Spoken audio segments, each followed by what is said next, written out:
It's another edition of Time About the Movies, and we're at the midway point of 2002, 4th of July weekend. We got three big new releases to look at here, and let's start off with the biggest new release of them all, and that is Men in Black 2.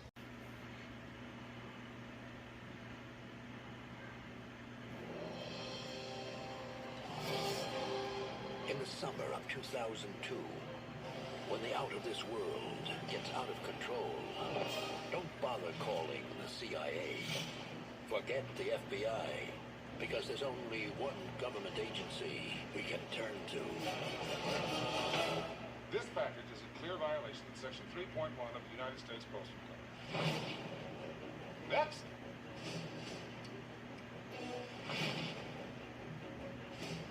Kevin. Wow. Kevin, that's funny. You don't have like a Kevin. Okay, straight to the point. You are a former agent of a top secret organization that monitors extraterrestrials on Earth. Hey, you're back! Hey, somebody said you were dead. You look good.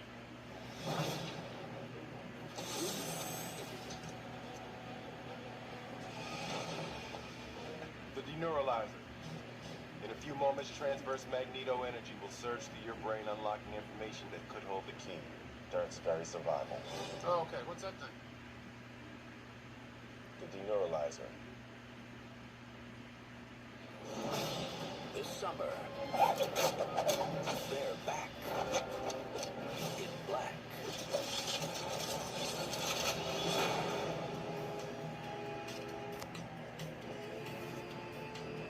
Men in Black 2. Have your attention, people. Please move to the forward car. We got a bug in the electrical system. Yo, people, we got a bug in the electrical system. Oh, now y'all ready. Now y'all ready. So, of course, Men in Black 2 is the sequel to the 1997 movie, which helped to launch Will Smith as the superstar that he is today. He's back as Agent J, who has to bring back Agent K, played by Tommy Lee Jones, back from retirement, when the evil Colothian Serlina, played here by Laura Flynn Boyle, comes to Earth looking for the Light of Zartha, a source of great power that will destroy the entire Earth if it doesn't leave the planet soon. And it's interesting how this and Ghostbusters kind of share the same kind of link. I mean, this is a sequel that's coming 5 years after the original film, just like how Ghostbusters had its sequel 5 years after the original film. It had a TV series in the middle of the show's run, which was seen by many as a successful show and a really good show for the time. And here's the sequel where you have a lot of the same problems that Ghostbusters 2 had, pretty much in this movie here. Just replaced the whole thing with the ghost and all that, and except this time just replaced it with aliens. And it's pretty much the same movie. It's just the whole thing is just the first movie all over again. Like, the plot is very much the same as the first film, except a lot of the situations and setups very similar to the first movie, except it just feels like they're repeating themselves. And they also retcon a lot of stuff in this movie to bring these people back. Like, Tommy Lee Jones' wife has left him for no reason. Linda Fiorentino wanted to go back to the funeral home, to the morgue, I guess. So Jay took care of that, which kind of makes Jay look like an asshole in this, because like every time he tries to get a new partner, he always, uses the what do you call it?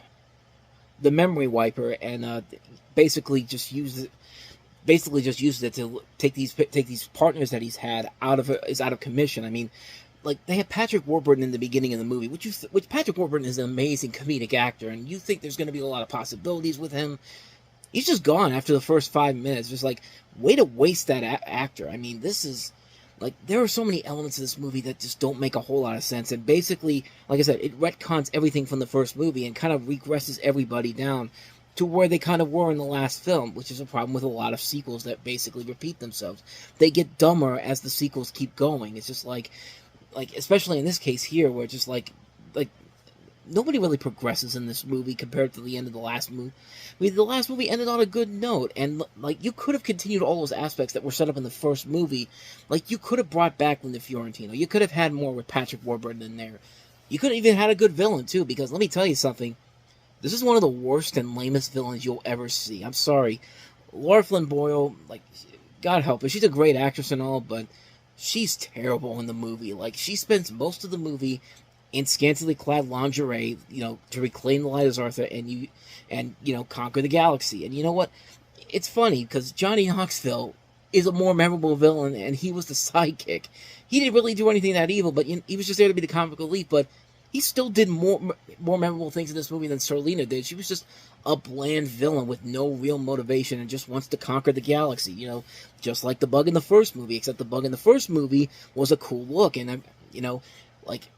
Even Rosario Dawson's character in this movie doesn't really add a whole lot to it. Just like a cheap love interest for Jay, and the twist with her at the end really does not make a whole lot of sense. Like, that's really where you're going with this whole thing. It's just like, it sets up good ideas too. Like, this is stuff that was originally set up in the animated series, which actually I think had ended around this point. So I don't know if the movie took from the animated series or what, but like the animated series did the storyline that was setting up at the beginning of the film much better and set it up way more than the movie actually did, which again kind of proves my theory that animation kicks the ever-loving crap out of live action. And whatever you people out there want to admit it or not, that's the honest truth. With that said, there are a couple of things about Men in Black 2 that do still work. You still got the good chemistry between Tommy Lee Jones and Will Smith. That still works pretty well. There are still a lot of funny moments here and there. Some good visuals overall. I mean, the visuals still hold up nicely. But this is definitely a lackluster film compared to the first movie. And if I'm comparing this to Ghostbusters 2, I think I'd rather watch Ghostbusters 2 again. Because Ghostbusters 2 at least had a lot of cool things happening in there. I mean, come on.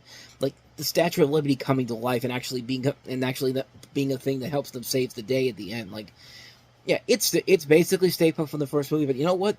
Ivan Reitman at least took some time and effort to actually put some more effort into that than they did with the ending of this movie here. Like, it does not feel like a movie that feels like it's on the same wavelength as the first movie, which, luckily, they did bring it around a little bit towards the end with Men in Black 3, kind of setting up the end of this nice trilogy with a much better film. Like, Men in Black 3 is by far the best of the sequels, and we're just going to pretend Men in Black International doesn't exist because it's just pure garbage. But like I said, Men in Black 3 is the one where it really puts the series back on a better note and ends the trilogy on a better note. Men in Black 2 definitely is the weakest of the three films, but still some decent elements here and there where I can't say that it's a terrible movie.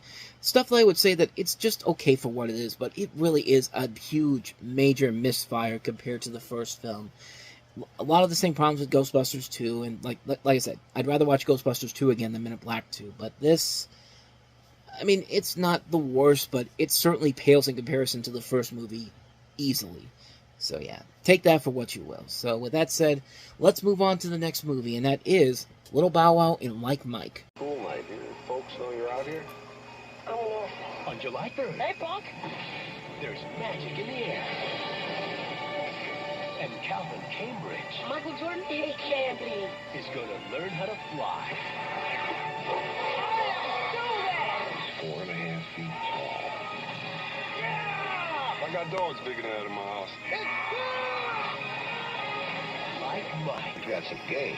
Rated PG, July 3rd.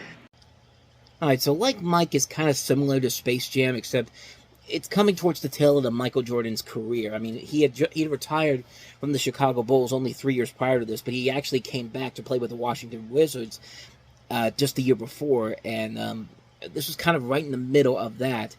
And the story here, as you can tell, the film follows an orphan played by Lil Bow Wow who gets basketball talents after finding an old pair of old sneakers that belonged to Michael Jordan. And the title, Like Mike, is of course a reference to the Gatorade commercials from the 90s going like, if I could be like Mike, like.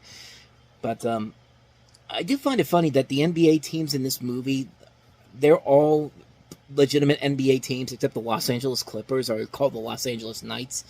I don't know why every other team is the same team that you would see in real life, but the Los Angeles Clippers, they didn't want anything to do with this movie for some reason, which is reasons that are beyond me, but you would think that this is one of those movies where you would think that it's kind of a movie that's very, kind of like a similarity to something like, Thunderstruck, like that terrible Kevin Durant movie, which, I mean, that's a bad movie, but you think it's going to be something similar to this, and then you watch it and it's just kind of like, you know what? For what you had to work with, for the story you had to work with here, you actually got more out of this than I thought you would have ever done, because honestly, I remember seeing this movie as a kid, and I was just kind of like, that was kind of fun, but as a grown-up, but watching it again recently, Yeah, it definitely still kind of holds up after all these years. Like it's a very good, fun film. Like it's a fun concept. I mean, any kid growing up when Michael Jordan was at his peak wants to be like Michael Jordan on the basketball field. I know I wanted to do that. I mean, that's why I took the Saturday morning basketball course during elementary school, which didn't last very long. But yeah, I've always wanted to be like. I think everyone wants to be like Michael Jordan on the basketball field, and that's why I still think that he still is still the greatest NBA player we ever had. Like LeBron James is right up there, but I'm sorry, if I have to choose between those two, it's definitely Michael Jordan. And this film kind of worked for me because of that. And I do like the fact that, you know how Air talked about the whole tried to tell the story of Michael Jordan without showing Michael Jordan in there, and everyone was wondering how that was going to work. Kind of similar things here. He's not in the movie, even though the whole thing is like, the whole thing is basically centering around his shoes, and like it's a decent film. Like it's not a great film by any means necessary, but it's a film that gives you so much more than you think you're going to get to it. And the NBA players they get in here, they are actually doing a pretty good, decent acting job here. You got a really good cast, and also includes Morris Chestnut, Stuart Little's Jonathan Lipnicki, Robert Forster, Crispin Glover, Eugene Levy. If there's any one person in the weakest part of the movie, it is kind of Crispin Glover, who kind of plays sort of the antagonist, but also like he's not like a straight up villain overall, but it's just kind of like he's just there for, like, he's not terrible, but he definitely feels like the weak link in this decently put together cast. The film overall is very well done. It's a movie that you really do not expect to see coming from a mile away, but for anyone that grew up loving the NBA around that time and loving Michael Jordan, this is definitely a film that fits right up their alley. And even as a kid looking back on it, it still holds up. As an adult looking back on it now, it still holds up for the most part. It's still a fun film. It's still a really enjoyable film. I do recommend checking it out. If you haven't seen it, definitely check it out. It's definitely worth it if you go into it on a good note. I also find it kind of amusing. I'm looking at the people who wrote the script for this. Guess what their first names are? Michael Elliott and Jordan Moffat. Michael Jordan. So, take that for what you will. So, that's Like Mike. Let's go ahead and move on to the last movie, and that is the Powerpuff Girls.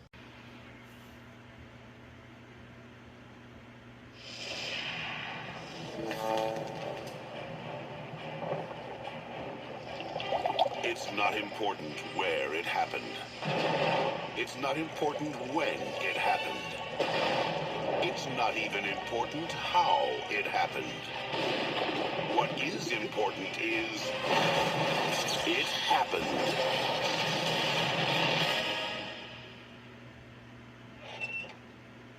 Hi, what's your name? Cartoon Network presents Blossom, Bubbles, and Buttercup in the Powerpuff Girls movie. 3 mutant superheroes saving the world before bedtime. You dare to challenge me? Only on the big screen, July 3rd. This is so cool.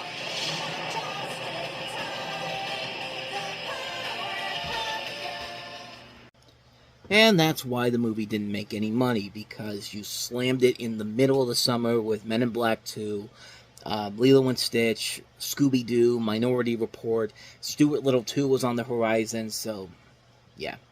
Warner Brothers pretty much screwed this movie, which coincidentally still happens with animated movies at Warner Brothers to this very day. Hashtag release Coyote versus Acme, but that's a completely different subject altogether. But the Powerpuff Girls movie, Cartoon Network's first attempt at bringing their animated shows to the big screen, and pretty good movie. Too bad nobody went to go see it the first time. The story, I don't think I really need to tell you, but in the city of Townsville, the frustrated Professor Utonium is gathering all the ingredients to make a perfect little girl. Sugar, spice, everything nice. But when his lab assistant, a monkey named Jojo, causes the accidental addition of chemical X to the mix, the professor ends up with not one but 3 perfect, powerful little girls. It soon becomes obvious that they're not normal girls. Blossom, Bubbles, and Buttercup are actually superheroes. They got superpowers and have not yet learned to control them. They're treated like outcasts because they have inadvertently wrecked Townsville in a superpowered game of tag. To win the hearts of the people of Townsville, the girls are tricked into making a deal with Jojo, who plans to take over Townsville. And as the girls foil their threat and defeat an army of superpowered monkeys, they learn that with great power comes great responsibility, because Spider-Man had just come out as well. So yeah, pretty much the story of the origin story of the Powerpuff Girls on the big screen in a feature-length film. How they first started off as not being liked. How Mojo Jojo basically tricked them to try to turn them over to his side, and how the girls eventually became the superheroes we've come to know them for. It's a generic, basic origin story, but a good origin story, and the movie is just as enjoyable and as entertaining as the original series is. Unlike the Hey Arnold movie, this is definitely a film that for the most part is meant for a big screen release. Like, this wasn't a movie that was clearly made for television and blown up for the big screen. They do the best they can to make this a theatrical release. For the most part. The animation overall is good. It's not great. I mean, like, you know, it's on par with the TV show, with a little bit of an aspect where you could tell the animation does go above the normal format of the show. But for the most part, the animation overall is slightly better than the original show is, but, I mean, unlike Hey Arnold the movie, there are so many good elements here that you do kind of just let it slide for what it was trying to accomplish, and the film does a very good job of developing the story that we've heard and seen done over and over again in a way where it fits a feature-length runtime. I mean, the characters are the same way they would eventually become on the TV show. Sometimes the animation can look really good at times, but the action overall is very good. You can tell this film deserved its PG rating because it does get pretty intense and violent at times. Like, not like super violent, but like, yeah, this is one of those examples where the MPAA probably got it right and should have rated this a PG rating. And I think the film does play out the story well enough where you do see where everyone's coming from. Like, you do see why the people of Townsville would be more than upset about the way that these girls are acting the first time around, because, you know, they completely destroy the town. And it's, like I said, a really fun action sequence that happens when they're playing tag. But yeah, you can definitely see what they're talking about. And I do like how after they play the game, they're basically forced to not use their power, so they have to walk all the way from the school back to home and see all the damage they've caused in, like, this really great looking scene where, like, it's completely dark out. You see, like, all the damage all over the place. Like, this film definitely knew what it was doing, and it works perfectly fine for what it is. I don't know if this was the supposed to be the start of something where they hope to bring other animated shows to the big screen, kind of like what DuckTales. I put this in comparison to the DuckTales movie, where, like, the DuckTales movie was supposed to be the starting point for bringing some of these animated shows to the big screen. Like, I know that a Chip and Dale Rescue Rangers movie was in the works when DuckTales the movie came out, and they were hoping to make a success out of that. And unfortunately, the film didn't do so well, but that's still a great movie too. But we did eventually get a Chip and Dale's Rescue Rangers movie. Maybe not the one that everyone wanted, but still a really good one regardless. But I don't know if they plan on doing that with some of the shows that they had at the time. Maybe Samurai Jack, maybe Dexter's Laboratory. I don't know. Johnny Bravo, Cow and Chicken. Courage the Cowardly Dog probably would have made an interesting movie. Maybe even Ed, Edd n Eddy. Maybe the TV movie they did probably would have made it nice. Toy Boat. Get back to talking. But Ed, Edd n Eddy probably could have made that TV movie they did at the end of the decade probably could have made it to the big screen had this been a bigger success. But again, you sandwich this between some of the biggest hits of the summer, and the Powerpuff Girls series success was also kind of dipping down at this point. I think someone made a point in an article around that time that the peak of the show's success was in 2000, when, you know, the target audience was about, people over 14 in the summer of 2000. And at that point, it would kind of look like it was dipping down, which kind of makes sense because the shows dipped down in quality, too, once the show was getting to the end of its run, which the show was never that bad at the end of its run, but especially when you consider it to the reboot they did later on. But the film is a lot of fun, and it's definitely what you want to see in a Powerpuff Girls movie. It's a fun movie that definitely shows that, like, there is a lot there that they wanted to do on the big screen. It's not like the Hey Arnold movie, where the Hey Arnold movie was basically, you know, take this movie that was originally made for television and just blow it up on the big screen. Here, at least, there's effort being put into this one, and I think it still holds up very well to a point where I would say that it's something that you should definitely check out. Is it a cult classic? Is it a great movie by any means? No, it still has a lot of flaws to it, but as a cult film, I think it definitely deserves a following to it. I think it's a well-made film, the Powerpuff Girls movie. Definitely check it out. And so with that said, we wrap up another edition of Time About the Movies. When we meet next time, we'll head into July 12th with 4 movies, including Tom Hanks and Paul Newman in Sam Mendes' Road to Perdition, We also have Matthew McConaughey and Christian Bale in Reign of Fire. Halloween Resurrection, which clearly you need to open a Halloween movie in the middle of summer.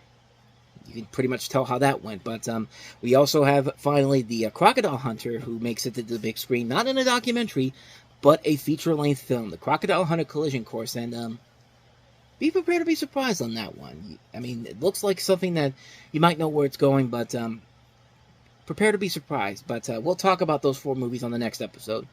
But until then, thank you so much for watching, and if you want to see more videos like this, please hit the playlist on the next page, check out the previous episode, and I will see you guys next time for another episode. So thanks for watching. I'll see you next time. Until then, take care.